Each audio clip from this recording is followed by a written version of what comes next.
کر جا رہا ہوگا. بہت سارے لوگ مدینہ طیبہ کی چاہنے ہوں گے, تصورات کی دنیا میں سیر کر رہے ہوں گے.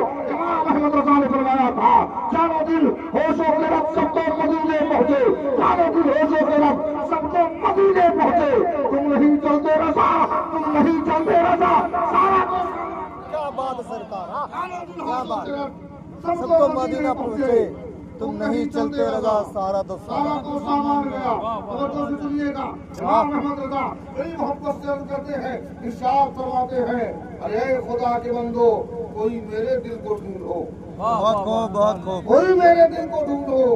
ابھی پاس تھا وہ میرے, ابھی کیا ہوا خدایا, نہ کوئی گیا نہ آیا, نہ کوئی گیا نہ آیا. نہ آنے والا آیا ہے, نہ جانے والا گیا ہے.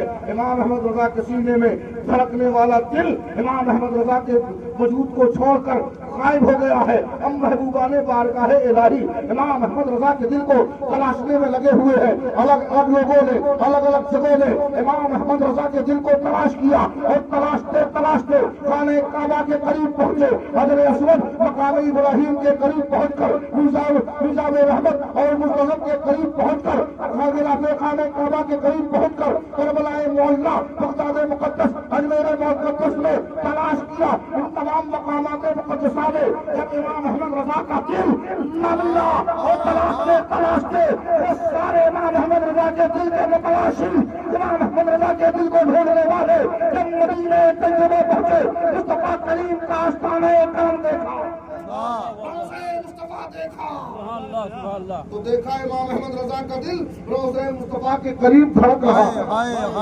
روضہ مصطفیٰ کے قریب دھڑک رہا ہے. کیا بات ہے. ان محبوبان بارگاہ نے امام احمد رضا کو جواب دیا, اے احمد رضا, اے رضا تیرے دل کا,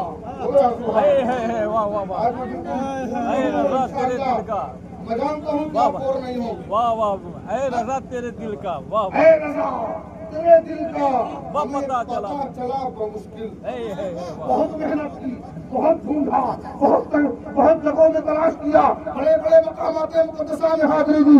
اے رضا بڑی مشکل سے تمہارا دل ملا, اے رضا تیرے دل کا ہمیں پتہ چلا بمشکل. کرے روزہ کے مقابل, کرے روزہ کے مقابل ہمیں وہ نظر تو آیا. فرمایا ان محبوبان بارگاہ الہی نے, اے احمد رضا ہم نے کوشش کی, ڈھونڈا, تمہارا دل ڈھونڈ لیا, پتہ بھی ہے کہاں ملا, لیکن اب یہ نہ پوچھنا کیسا تھا, کس حالت میں تھا, کس کیفیت میں تھا. ارشاد فرماتے ہیں اللہ کے محبوب بندے, اے رضا ہمیں تیرے دل کا پتہ چلا بمشکل. کرے روزہ کے مقابل وہ ہمیں نظر تو آیا, یہ نہ پوچھ کیسا پایا, یہ نہ پوچھ کیسا پایا. اندازہ لگائے یار, کئی آدمی بریلی میں موجود ہو اور اس کا دل روضہ مصطفیٰ میں دھڑک رہا ہو, تو دل کی کیفیت کون میں امام احمد رضا ہے. انہوں نے کہا تھا سر سوئے روزہ جھکا پھر تجھ کو کیا, سر سوئے روزہ جھکا پھر تجھ کو کیا, ہمارا دل تھا ساجد نچ دیا پھر تجھ کو کیا. کیا بات. اور بیٹھتے اٹھتے مدد کے واسطے یا رسول اللہ کہا پھر تجھ کو کیا. اور ارشاد فرمایا امام احمد رضا نے بڑی عقیدت کے ساتھ, بڑی محبت کے ساتھ, کہ وہ کمال حسن حضور ہے کہ گمانے نقش جہاں نہیں, یہ پھول خار سے دور ہے, یہ وہ شمع ہے کہ دھواں نہیں. ایک مرتبہ مچل کر محبت سے درود پاک میں اللہم صلی علی سیدنا مولانا محمد صلی اللہ علیہ وسلم, السلام علیکم یا رسول اللہ یا حبیب اللہ علیہ الصلوۃ والتسلیم. شروع میں جب یہ محفل پاک شروع ہوئی تو یہ اندازہ تھا کہ شاید 11 بجے تک سب کچھ کر لیا جائے, لیکن الحمدللہ ہماری بستیوں پر ہمارے رب کا بڑا کرم ہے, بڑی مہربانی اور بڑا فضل ہے کہ اس نے ہماری بستی کے چھوٹے چھوٹے نونہاروں کی زبانوں پر مصطفیٰ کی نعتیں جاری کیا. اللہ رسول کے ذکر کے کرنے کے لائق زبانیں رب نے پیدا کی ہیں. ہمارے آپ کے آس پاس میں اطراف و جوانی میں بہت ساری آبادیاں ہیں جہاں کے لوگ ایک مرتبہ بھی اللہ کا ذکر نہیں کرتے, اس کے حبیب کا تذکرہ نہیں کرتے, لیکن ہم پر, آپ پر, ہماری بستیوں پر اللہ نے یہ بڑی مہربانی اور کرم فرمایا کہ ہماری زبانیں اللہ اور رسول کا ذکر کرتی ہیں. محترم حضرات, یہ بڑی سعادت مندی اور خوشی کی بات اور خوش نصیبی کی بات کہ جناب حافظ ہاشم صاحب آنے والے چند دنوں کے اندر مدینہ طیبہ کی طرف روانہ ہوں گے، حرمین طیبین کا سفر کریں گے۔ 21 تاریخ اس مبارک سفر کی تیاری ان کے دل و دماغ میں نہ جانے کب سے بن رہی ہو، بہت خوب۔ اور یہ تصور میں روزانہ کب کب مدینے پہنچتے ہوں گے۔ ہاں جتنی بار انہیں اپنے سفر کا خیال آتا ہوگا اتنی بار یہ خلاف کعبہ کے قریب تصور میں ہوں گے، کبھی حجر اسود کے قریب ہوں گے، کبھی میزاب رحمت کے قریب ہوں گے، کبھی مقام ابراہیم کے قریب ہوں گے، کبھی روضہ مصطفیٰ کے قریب ہوں گے، کبھی جنت المعلا میں ہوں گے، کبھی جنت البقیع میں ہوں گے۔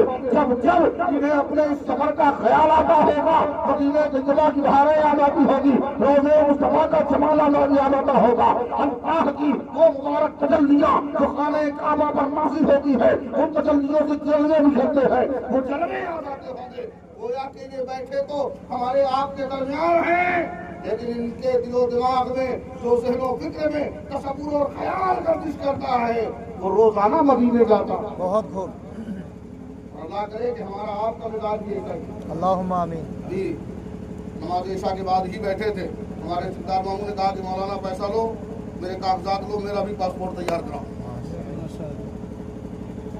اللہ کرے کہ جلد ہی تیاری ہو جائے، اللہم آمین۔ اور دیگر لوگوں کو بھی اللہ تعالیٰ سعادت عطا کر دے۔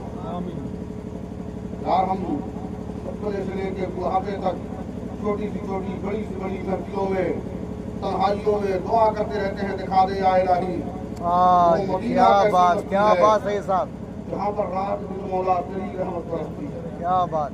آج بڑی اچھی بڑی پیاری ہوا چل رہی ہے مدینہ طیبہ میں۔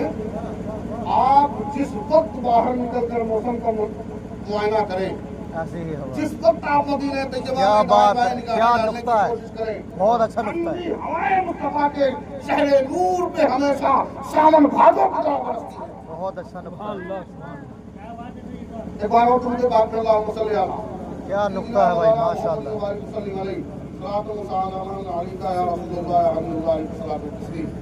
حضرات میں نے خطبہ مسئلہ کے بعد قائد دینوں کا ایک مختصر فیصلہ پڑھا۔ اللہ فرماتا ہے ان الصفا والمروہ من شعائر اللہ، صفا اور مروہ اللہ کی نشانیاں، اور ان نشانیوں کے حوالے سے جو اللہ کی نشانی ہیں، ان نشانیوں کے حوالے سے مقام پر رب کریم نے پروردگار نے قرآن میں ارشاد فرمایا ومن يعظم شعائر اللہ فإنها من تقوى القلوب۔ اللہ کی نشانیوں کا احترام، اللہ کے نشانیوں کی قدر وہ لوگ کرتے ہیں جن کے دلوں میں اللہ کا خوف ہوتا ہے۔ جو دل اللہ سے ڈرنے والے ہوتے ہیں وہی اللہ کی نشانیوں کی تعظیم کرتے ہیں، وہی اللہ کی نشانیوں کی قدر کرتے ہیں۔ بے شمار نشانیاں ہیں اس کائنات میں اللہ رب العالمین، ان تمام نشانیوں میں جو سب سے اعظم و افضل و اکمل و مکمل نشانی ہے اس نشانی کو محمد رسول اللہ، اس نشانی کو کیا کہا جاتا ہے؟ محمد رسول اللہ۔ ابھی تو اعلیٰ حضرت سرکار نے کل ہمارے بھائی ماسٹر سید امتیاز صاحب اپنے انداز میں باتوں باتوں میں ایک بات آئی، انہوں نے کہا کہ اللہ کے حبیب علیہ السلام کی معراج کے حوالے سے کچھ لوگ عقل لگانے کی کوشش کرتے ہیں، اس وجہ سے نہیں سمجھ پاتے۔ جو لوگ عقل نہیں لگاتے انہیں معراج سمجھ میں آ جاتی ہے۔ پھر انہوں نے اپنے علم کے مطابق ایک چھوٹا سا اگزامپل دیا، کہا میں جو سمجھتا ہوں، کیونکہ ان کی فیلڈ دوسری ہے، ان کا میں جو سمجھتا ہوں بس اتنا کہ اگر کسی سیل والی گھڑی کا سیل 12:12 پہ الگ کر دیا جائے تو چاہے 100 سال اس کو حفاظت سے گھڑی کو رکھے رہا جائے، 100 سال تک گھڑی چاہے کتنی حفاظت میں رہے، جب تک سل نہیں ڈالا جائے گا 12:13 نہیں ہو سکتا ہے، وہ گھڑی وہی کی وہی رکی رہ جائے گی۔ میں نے کہا ہاں بات تو صحیح ہے، کہا بس مصطفیٰ اس کائنات کی جان ہے، مصطفیٰ تھے تو نظام کائنات چل رہا تھا، مصطفیٰ جب رب سے ملنے کے لیے معراج میں تشریف لے گئے تو کائنات کی جان نکل گئی، جس طریقے سے گھڑی کا سیل نکل جاتا ہے، گھڑی رک جاتی ہے، مصطفیٰ نکل گئے، نظام کائنات ٹھہر گیا، مصطفیٰ آئے تو نظام کائنات چلنے لگا۔ اعلیٰ حضرت سرکار نے اسی کو ارشاد فرمایا وہ جو نہ تھے تو کچھ نہ تھا، وہ جو نہ ہو تو کچھ نہ ہو، جان ہے وہ جہان کی، جان ہے تو جان ہے وہ جہان کی، جان ہے تو جہان۔ آج کی رات اور مسلمان، ہمارا آپ کا نصیبہ، ہمارا آپ کا مقدر، اللہ کے پیارے حبیب علیہ الصلوۃ والتسلیم نے اپنی امت کو رب سے قریب کرنے کے لیے، زیادہ سے زیادہ فضل و کرم اپنے مولا کا حاصل کرنے کے لیے، انعامات و اکرامات سے اپنی جھولیوں کو بھرنے کے لیے اللہ کے پیارے حبیب علیہ السلام نے اپنی امت کو درس دیا، مزاج دیا، پیغام دیا کہ رمضان کے آخری عشرے کی طاق راتوں میں شب قدر کو تلاش کرو۔ کیا کرو؟ رمضان کے جو آخری 10 دن ہوتے ہیں، ان 10 دنوں میں جو طاق راتیں ہوتی ہیں، یعنی 20واں روزہ 21ویں شب، 22واں روزہ 23ویں شب، 24واں روزہ 25ویں شب، 26واں روزہ 27ویں شب، 28واں روزہ 29ویں شب، یہ طاق راتیں ہیں۔ اللہ کے حبیب علیہ السلام نے فرمایا ان راتوں میں شب قدر کو تلاش کرو۔ اگر ایک رات متعین کر دی جاتی کہ 20واں روزہ 21ویں شب یہی شب قدر ہے تو لوگ صرف ایک رات کا اہتمام کرتے، لیکن اللہ کے پیارے حبیب نے راتوں کے درمیان 5 راتوں کے درمیان شب قدر کو منقسم کر دیا، فرمایا ان میں سے شب قدر کو تلاش کرو، گویا کہ ہر رات کی قدر کرو۔ تو آخر قدر کہتے کس چیز کو ہے؟ قدر کہتے ہیں ویلو کو، جس چیز کی کوئی اہمیت ہو، بے شک جس چیز کا کوئی مقام و مرتبہ ہو، اس چیز کو قدر والی چیز کہا جاتا ہے۔ راتیں اور بھی ہوتی ہیں لیکن اس رات کو شب قدر کہا جاتا ہے۔ اس کی ویلو کیا ہے؟ اچھا ایک چیز اور میں بتا دوں بالکل سمجھنے کے لائق اور ہر مسلمان کو جاننا چاہیے۔ کچھ لوگ ڈائریکٹ بخاری شریف میں مسئلہ تلاش کرتے ہیں۔ شریعت پاک رسالت صلی اللہ علیہ وسلم سے اسلامی قانون نکالنے کے 4 طریقے ہیں۔ کتنے طریقے؟ بہت خوب، بولو نا یار، کتنے طریقے؟ آپ لوگ ہڑا قبولی میں رہتے ہیں، بہت ساری لوگ بستیوں کے لوگ ہڑا قبولی کے عام انسان کو پڑھا لکھا سمجھتے ہیں، بے شک بے تو شک، کبھی مسئلہ پوچھ سکتے ہیں جاننے کے لیے کہ آپ ہڑا قبولی کے رہنے والے ہیں تو جان کے رکھیے۔ مصطفیٰ جان عالم کی شریعت سے مسائل شرع اخذ کرنے کے 4 طریقے ہیں۔ کتنے؟ 4۔ ان 4 چیزوں میں سب سے پہلی چیز ہے اللہ کی کتاب قرآن مجید۔ دین کا کوئی مسئلہ ڈائریکٹ قرآن شریف میں موجود ہوگا، اور جو قرآن شریف میں اگر وہ بات موجود ہے یا اس بات کی وضاحت موجود ہے تو پھر کہیں سے کسی سے کچھ پوچھنے اور تلاشنے کی ضرورت نہیں ہے۔ بات کلیئر ہو گئی۔ رب نے قرآن میں کہہ دیا وَأَقِیمُوا الصَّلَاةَ وَآتُوا الزَّکَاةَ، نماز قائم کرو، زکات دو، تو اب ہمیں اس کے لیے حوالے ڈھونڈنے کی ضرورت نہیں ہے کہ ہمیں کوئی دوسرا حوالہ ملے تب ہم سمجھے نماز فرض ہے۔ نماز فرض ہے، قرآن کی آیت موجود ہے۔ بہت خوب، پہلا فارمولہ کیا ہے؟ قرآن۔ بہت سے لوگ قرآن شریف سے وہ ساری چیزیں نہیں تلاش کرتے، آج کیا بات، بہت خوب، ڈھونڈنے کے باوجود بھی مسئلے نہیں مل پاتے، تو پھر دوسرا جو ضابطہ ہے وہ مصطفیٰ کریم کی سنت پاک، واہ واہ واہ، کیا اسے بات، حدیث رسول اللہ کہہ دیا جائے، بہت خوب، بے شک، سنت رسول اللہ کہہ دیا جائے۔ اگر مسائل شریعہ بلفظ صریح قرآن کی آیات میں موجود نہ ہوں اور کوئی معاملہ پیش آئے تو دیکھیں مصطفیٰ کی زندگی مبارکہ میں، مصطفیٰ کی حدیث مبارکہ میں کبھی کوئی ایسا مسئلہ پیش آیا ہے کہ نہیں۔ بہت خوب، اگر وہاں مل جائے تو پھر کسی اور حوالے کی ضرورت نہیں ہے، مسئلہ تیار۔ 2 چیزیں ہو گئیں۔ تیسری چیز یہ ہے اجماع امت۔ بہت خوب، اللہ کے پیارے حبیب نے فرمایا کہ میری امت کا اکثر حصہ غلط بات پر متفق نہیں ہو سکتا۔ یعنی اگر کسی جگہ 100 مسلمان موجود ہوں، فرض کرنے کے لیے، سمجھانے کے لیے بتا رہا ہوں، 100 مسلمان موجود ہوں اور ایک بات ایسی ہو جائے جس کو کچھ لوگ غلط کہہ رہے ہوں، کچھ لوگ صحیح کہہ رہے ہوں، تو غلط کہنے والوں کی اگر چیز وہ صحیح ہو تو غلط کہنے والوں کی تعداد زیادہ نہیں ہوگی، بہت خوب، زیادہ لوگ صحیح بات پر متفق ہوں گے۔ بے شک، بے شک، امت کا اکثر حصہ کسی غلط بات پر متفق نہیں ہو سکتا، بے شک، صحیح، صحیح بات پر امت کا اکثر حصہ متفق ہوتا ہے۔ فرمایا اجماع امت۔ اور جب اجماع امت کے ذریعے سے مسئلہ حل ہو جائے تو پھر مزید آگے کوشش کرنے کی ضرورت نہیں ہے۔ اس کے بعد اگر اس میں بھی بات دشوار کن ہو، نہ مل پا رہا ہو مسئلہ، تو پھر قیاس۔ کیا بات پھر کیا ہے؟ قیاس۔ بہت قیاس وہ عظیم میراث ہے، وہ عظیم انعام ہے، وہ عظیم رب کا کرم ہے، جس کرم اور مہربانی پر رب کا جس قدر شکر ادا کیا جائے کم۔ بہت خوب، یہ 4 ضابطے ہیں مسائل شریعہ کو نکالنے کے، اس کو ذہن میں رکھیے۔ بہت خوب، میلاد ہوتی رہتی ہے، تقریریں ہوتی رہتی ہیں، باتیں بہت ساری ہوتی ہیں۔ بہت خوب، بہت اچھی چیز ماشاءاللہ۔ اب میں نے قرآن پاک کی آیت مبارکہ پڑھی، اِنَّا أَنزَلْنَاهُ فِي لَيْلَةِ الْقَدْرِ، اور رات شب قدر۔ قدر کہتے ہیں ویلو والی چیز کو جس کی کوئی اہمیت ہو، جس کا کوئی مقام ہو۔ تو اللہ رب العالمین پروردگار عالم نے ارشاد فرمایا وَمَا أَدْرَاكَ مَا لَيْلَةُ الْقَدْرِ، بہت خوب، تم کیا جانو کہ شب قدر کیا ہے۔ جی فرض کریں کہ ہمارے درمیان کوئی اجنبی بہت بڑے عالم آئے اور ہم میں سے اتنے سارے لوگوں میں سے بستی کے لوگ تو جانتے ہی نہیں تھے، بہت سارے مولوی نہیں جان رہے تھے، کوئی ایک عالم ہمارے بیچ کا کھڑا ہوا جو جانتا تھا۔ اس نے مجمع کو خطاب کرتے ہوئے کہا، علماء کو متوجہ کرتے ہوئے کہا، میرے عزیزوں، میرے بھائیوں، علماء اور میرے احباب، سنو، آپ نہیں جانتے یہ کون معزز شخصیت ہے، کون محترم انسان ہے۔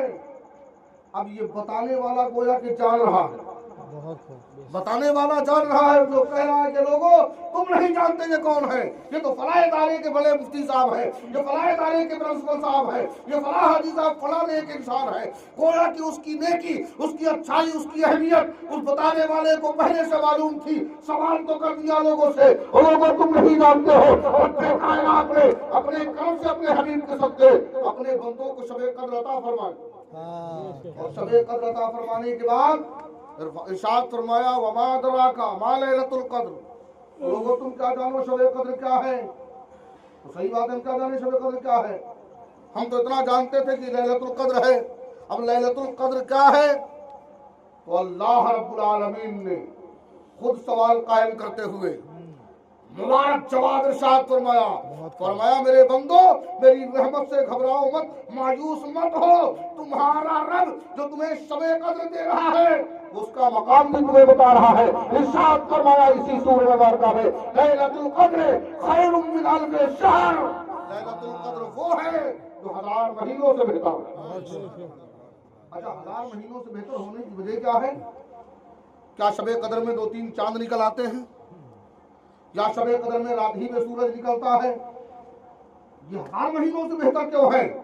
راتیں اور ہوتی ہیں، بہت ساری راتیں ہوتی ہیں، اسی رمضان کے مہینے میں بہت ساری راتیں ہوتی ہیں، لیلۃ القدر کیوں افضل ہے؟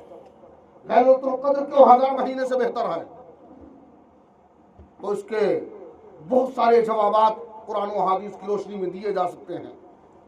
ایک جو عام سی بات سمجھ میں آنے والی ہے وہ یہ، اللہ فرماتا ہے تنزل الملائکۃ والروح، اس رات کی اہمیت اس لیے بھی ہے، اس لیے ہے کہ اس رات کو فرشتے نازل ہوتے ہیں۔ کیا ہوتے ہیں؟ فرشتے نازل ہوتے ہیں، اور روح قدس سے مراد حضرت جبرائیل ہے۔ حضرت امام بہقی نے ایک روایت نقل کی ہے، وہ فرماتے ہیں کہ جب شب قدر آتی ہے تو حضرت جبرائیل ابھی فرشتوں کی جماعت لے کر اور ایک سبز کلر کا جھنڈا لے کر نازل ہوتے ہیں۔ کیا ہوتے ہیں؟ حضرت جبرائیل کے ہاتھ میں سبز کلر کا جھنڈا، حضرت جبرائیل آتے ہیں خانہ کعبہ کی چھت میں جھنڈا رسم کرتے ہیں۔ سبحان اللہ۔ آج کی رات شب قدر بھی ہو سکتی ہے کیونکہ رمضان کی آخری رات ہے، تعداد کے اعتبار سے 28واں روزہ تھا، 29ویں شب ہے نا؟ 29ویں شب ہے کہ 30ویں شب ہے؟ 30ویں، اچھا 30ویں شب ہے، معذرت چاہوں گا، 28ویں روزہ کے بعد جو شب آتی ہے۔ بہرحال جمعرات کی رات تو ہے، شب جمعہ ہے، اور شب جمعہ بھی اپنے آپ میں صاحب اہمیت و فضیلت ہوتی ہے۔ توجہ سے سنیے گا، فرمایا تنزل الملائکۃ والروح، حضرات ملائکہ اور جناب جبرائیل نازل ہوتے ہیں، ان کے ہاتھ میں سبز کلر کا جھنڈا ہوتا ہے، وہ کرتے کیا آتے کس لیے؟ فرماتے ہیں کہ وہ فرشتے جو اللہ کی رحمت کے فرشتے نازل ہوتے ہیں، وہ شب قدر میں اللہ کے بندوں کے حالات کو دیکھتے ہیں، کیا کرتے ہیں؟ تکتے رہتے ہیں، دیکھتے رہتے ہیں، کون اللہ کا بندہ رکوع کی حالت میں ہے، کون اللہ کا بندہ قیام کی حالت میں ہے، کون اللہ کا بندہ سجدے کی حالت میں ہے، کون اللہ کا بندہ مصطفیٰ پر درود پڑھ رہا ہے، کون اللہ کا بندہ رب قدیر کا ذکر کر رہا ہے، کون مصطفیٰ کریم کا میلاد منا رہا ہے، پڑھ رہا ہے، ان سب کو دیکھتے رہتے ہیں۔ فرماتے ہیں فیہا بِإِذْنِ رَبِّهِم مِّن كُلِّ أَمْرٍ، اس رات میں ملائکہ اپنے رب کے حکم سے آتے ہیں، من کل امر، بے شک بہت ہر کام میں اللہ فرماتا ہے من کل امر سلام، اس رات کے ہر کام میں اللہ تعالیٰ سلامتی عطا فرماتا ہے۔ ہر کام سے مراد وہ جو اللہ و رسول کی مرضی کا ہو، نہیں کہ کوئی آدمی معاذ اللہ شراب پینے لگے اور سوچے سلامتی والا کام ہے، جوا کھیلنے لگے، سٹے لگانے لگے، طرح طرح کی برائیاں کرنے لگے، سوچے سلامتی والا، نہ، وہ کام جو اللہ رسول کی مرضی کا ہو، ہر اس کام میں اللہ تعالیٰ سلامتی اور خیر فرما دیتا ہے۔ فرماتا ہے یا حتی مطلع الفجر، یہاں تک کہ فجر طلوع ہو جائے، صبح صادق نمودار ہو جائے۔ فرماتے ہیں کہ جب صبح صادق طلوع ہوتی، اس بات کو سن لیں پھر میں آگے آؤں، فرماتے ہیں جب صبح صادق طلوع ہوتی ہے تو جناب جبرائیل فرشتوں سے فرماتے ہیں فرشتوں اپنے اپنے دفتر لپیٹ لو، اپنے اپنے رجسٹر سمیٹ دو، اپنے اپنے دفتر سمیٹ لو۔ اس میں ایک بات اور بڑی عجیب، حضرت جبرائیل کے 1000 پر ہیں، کتنے؟ حضرت جبرائیل کو حکم ہوتا ہے جبرائیل اپنے 2 پر کھولو، اور وہ 2 پر حضرت جبرائیل اپنے جو کھولتے ہیں پھیلاتے ہیں تو مشرق سے مغرب تک کا سارا علاقہ اپنے پروں کے نیچے ڈھانپ لیتے ہیں، گویا کہ ساری دنیا جناب جبرائیل کے پروں کے سائے میں ہوتی ہے۔ اب فرشتے تکتے رہتے ہیں، جب صبح کا وقت ہوتا ہے فرشتوں کو حکم دیتے ہیں جناب جبرائیل، فرماتے ہیں فرشتوں رجسٹر اپنے دفتر بند کرو، تو وہ فرشتے عرض کرتے ہیں جبرائیل اے سید الملائکہ، یہ جو بندے رات بھر عبادت کر رہے تھے، ذکر کر رہے تھے، تلاوت کر رہے تھے، مصطفیٰ پر درود پڑھ رہے تھے، اے جناب جبرائیل، یہ جو لوگ قیام کی حالت میں تھے، سجدے اور رکوع کی حالت میں تھے، ان کا کیا ہوا؟ ہم کہے کے لیے یہاں آئے تھے، ان کا کیا بنا؟ ہمارے آنے کا مقصد کیا تھا؟ جناب جبرائیل فرماتے ہیں اے فرشتوں، اللہ تبارک و تعالیٰ نے ان کی پکار کو سن لیا، یعنی انہوں نے جو اپنے رب کو یاد کیا، اپنے رب کے حضور سجدہ ریزیہ کی، اپنے رب کے حضور معافیہ مانگی، اپنے رب کے حضور گناہوں سے مغفرت چاہی، ان کے رب نے ان کی دعاؤں کو قبول کر لیا۔ اور پھر وہ لمبی حدیث مبارکہ ہے کہ جناب جبرائیل جاتے ہیں رب کے حضور سارے لوگوں کے معاملات کو پیش کرتے ہیں، اور اللہ فرماتا ہے فرشتوں مجھے میرے عزت و جلال کی قسم، فرشتوں مجھے میرے عزت و جلال کی قسم، میں نے ان سب کو بخش دیا ہے، ان سب پر فضل فرما دیا ہے، انہیں اتنا پاک کر دیا ہے، اتنا ستھرا کر دیا ہے، اتنا صاف کر دیا ہے، جس طریقے سے بچہ پیدا ہوتا ہے گناہوں۔ بہت خوب فرماتے ہیں کہ جب عید کا دن آتا ہے، عید کے دن جس طریقے سے دن بھر مزدور کو مزدوری کرنے کے بعد شام کو مزدوری دی جاتی ہے، جب عید کے دن لوگ نماز عید پڑھنے کے لیے جاتے ہیں تو اللہ تعالیٰ فرشتوں سے فرماتا ہے فرشتوں بتاؤ اس مزدور کے بارے میں تمہاری کیا رائے ہے، تمہارا کیا مشورہ ہے جس نے اپنی پوری محنت کی ہو، مزدوری پوری کی ہو۔ فرشتے عرض کرتے ہیں مولا اس کی مزدوری دی جائے، یہی نقطہ، جس نے دن بھر مزدوری کی ہے، کام کیا ہے، اسے پوری مزدوری دی جائے۔ اللہ فرماتا فرشتوں گواہ ہو جاؤ میں نے اپنے بندوں کو کیونکہ انہوں نے ایک اہم فرض ادا کیا ہے، ان کی تمام اجرت، ان کا تمام اجر میں نے انہیں دے دیا، اور یہ اپنے گھروں کو صاف ستھرا ہو گیا۔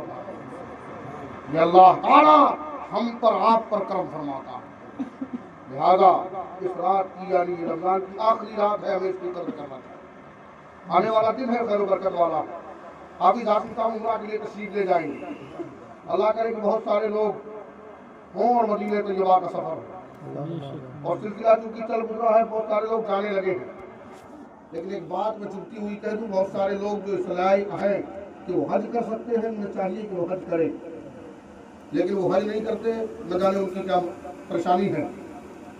لیکن جو عمرہ کر رہا ہے کم سے کم وہ روضہ رسول اللہ تک جا تو رہا ہے، خانہ کعبہ تک پہنچ تو رہا ہے، وہ اللہ کا پیارا گھر، وہ رب کائنات کا مبارک اور مسعود گھر، جس کو خانہ کعبہ بیت اللہ کہا جاتا ہے، جس میں ہر وقت انوار و تجلیات کی بارش ہوتی رہتی ہے، جس میں ہر وقت کرم کی بارش ہوتی رہتی ہے۔ ابھی جناب مولانا کاظم صاحب نے سرکار اعلیٰ حضرت کا کلام پڑھا، اس میں ایک شعر ہے اعلیٰ حضرت کا، کہ غور سے سن لو رضا کعبے سے آتی ہے صدا، میری آنکھوں سے میرے پیارے کا روضہ دیکھو۔ ہم نے غور سے خانہ کعبہ کے قریب جا کر دائیں بائیں دیکھا، پوری عمارت کو دیکھا، چاروں طرف سے دیکھا، خانہ کعبہ کی آنکھ نظر نہ آئی، خانہ کعبہ ہمیں سمجھ میں نہ آیا، تو ایک قریبی پڑوسی ملک کے بہت بڑے عالم دین حضرت علامہ سید شاہد قرآن الحق قادری رحمۃ اللہ تعالیٰ علیہ، جو سرکار مفتی اعظم عالم کے خلیفہ میں سے تھے، انہوں نے ایک بڑی پیاری بات ارشاد فرمائی، فرمایا اے سنو غور سے سن کو رضا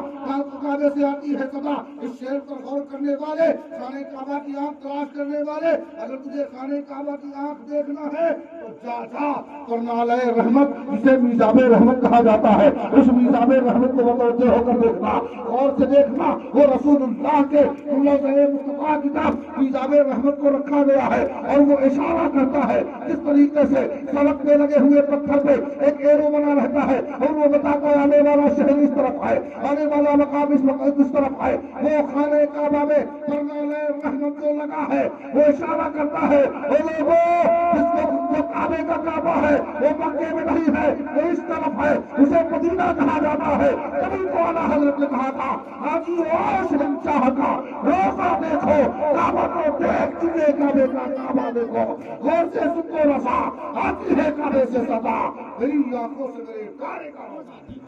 بہت خوب۔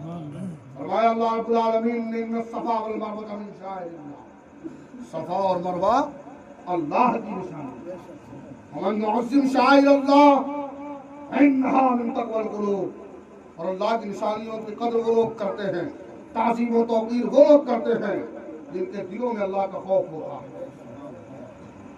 رات حافظ اعظم صاحب انشاءاللہ 24 تاریخ کو 25 تاریخ 21 تاریخ، اچھا 21 تاریخ کو جانا ہے، مجھے صحیح تاریخ نہیں معلوم، 21 تاریخ کو روانہ ہوں گے، یعنی عید کے دن ہی روانہ ہوں گے۔ دو خوشی ایک ساتھ، کیا بات، نماز عید پڑھ کر رب کی مہربانی اور کرم اور عنایات کو اپنے دامن میں سمیٹ کر اسی رب کا شکر ادا کرتے ہوئے اعلیٰ حضرت سرکار کا وہ کلام گنگناتے ہوئے، بھینی سہانی صبحوں میں ٹھنڈک جگر کی ہے، کلیاں کھلی دلوں کی آواز ایک کدھر کی ہے، اور کعبے کا نام تک نہ لیا، بے وہی کہا اصل مراد حاضری اس کا، آج کیا بات، وہی کہا اصل مراد حاضری اس پاک در کی ہے۔ یہ حرمین تجبین کے لیے روانہ ہوں گے، دل کے اندر بڑے جذبات، بڑے ارمان، بڑی حسرتیں، بڑی آرزویں ہوں گی۔ ہم اور آپ جو احباب موقع سے موجود ہوں گے، گلے ملیں گے، مصافحہ کریں گے، دعا کی درخواست کریں گے، اور تبھی زبان ہر بھیگی پلک والا انسان کہے گا آپ سب آپ جا رہے ہیں، میرے حق میں دعا کرنا تو سرکار کے آستانے کرم پر میرا سلام کہنا۔ آج بہت خوب۔ ہر آدمی یہ کہنے کی کوشش کرتا ہے، ایک بہت بڑے آدمی نے بہت بڑے آدمی سے اپنا سلام بھجوایا تھا، اس بڑے آدمی کو دنیا سرکار حافظ ملت کہتی ہے، یہ ابو العلماء کہا جاتا ہے، جن کی یادگار الجامعۃ الاشرفیہ مبارک پور ہے۔ سرکار حافظ ملت کے استاد محترم حضور صدر الشریعہ حضرت علامہ امجد علی اعظمی مصنف بہار شریعت حج کے لیے تشریف لے جا رہے تھے۔ سرکار حافظ ملت اپنے استاد کو حج کے لیے روانہ کرنے کے لیے، رخصت کرنے کے لیے آئے۔ جب قریب وقت آیا، اس زمانے میں پانی والا جہاز جاتا تھا، جہاز میں حضرت تشریف لے جانے لگے تو سرکار حافظ ملت نے حضور صدر الشریعہ کی بارگاہ میں بڑے ادب اور بڑی محبت سے کہا، سرکار آپ اللہ کے پیارے حبیب علیہ السلام کے آستانے کرم پر تشریف لے جا رہے ہیں، جب روضہ رسول اللہ صلی اللہ علیہ وسلم پر آپ حاضر ہوں